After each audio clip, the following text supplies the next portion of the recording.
Last thing, and I don't want to wade.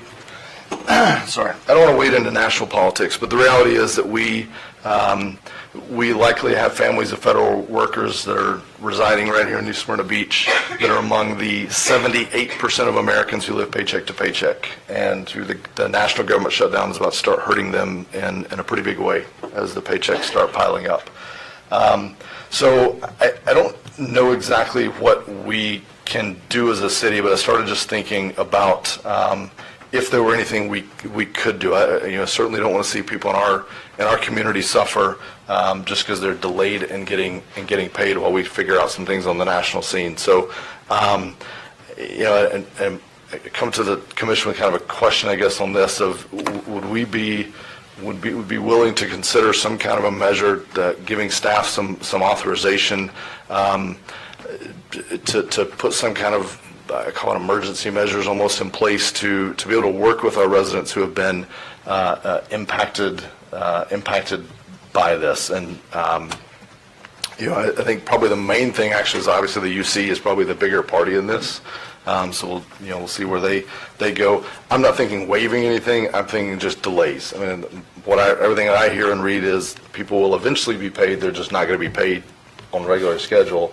And I just don't want to see some kid trying to get ready for school without the lights on because the government can't figure their stuff out. So, any thoughts on that? Any ideas, thoughts that just was weighing on me and wanted to bring it to the commission? Well, I certainly think it's a nice thought. I'm not sure how many of our people are being affected. I don't know either. I don't know. So I think that would be none. I don't know. I think the first question is how many are being affected, and how much would it help them to give them some kind of assistance.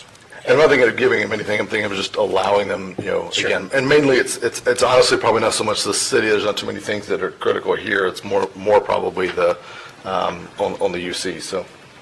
Yeah, I mean, I think someone has to look in and find out whether or not we have people who are being affected by the federal shutdown locally.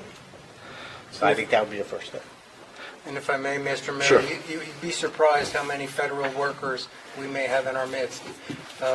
Wildlife Commission, you name it.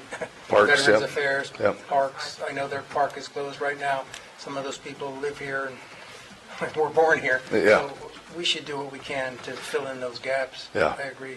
And the challenge, Jason, is if the program is never, we got to spin something up so that they know that that's an option, because most of them won't maybe even think to pick up the phone and call and say, hey, I'm impacted. Yeah. So I think utilities I think that you're right, that the biggest impact you can make for them, or what would be more practical, would be more of the utilities. With the commission support, our city managers having a conversation with the UC leadership and seeing if they can garner some support. I don't think there's enough time. I mean, this is coming quickly, so I don't think there's enough time for us to do some kind of an ordinance and send it over there and all that. But I think we just need to at least kick this around and see what we do. Any thoughts? Mike, you haven't weighed in. Commissioner Colodi. I agree with what's been said, and probably the easiest way to help them out is to waive any type of late fees for the utility commission. So if we contact the utility commission and suggest they look into the issue, it might be the best way to do it. Okay. I don't see how we could formulate and put anything into I know, it quickly. Yeah. And hopefully... That doesn't have other unintended side effects, yeah. Correct. Okay. Those workers would have to self-identify and come forward as... Pretty much, yeah. Yeah. Yeah. And then you got to go through a whole, how do you verify? And that's why I'm not thinking of even trying to waive things. It's more just giving a little time if someone really is hurting. So, let me just phrase it this way to maybe give some staff direction. Unless the council objects, I guess just if the city manager can pass along that the commission supports, if the UC to want to look into this and see if they'd be willing to at least waive late fees or discuss it at their meeting, it would be extremely helpful, I think, for our citizens. So that was it for me.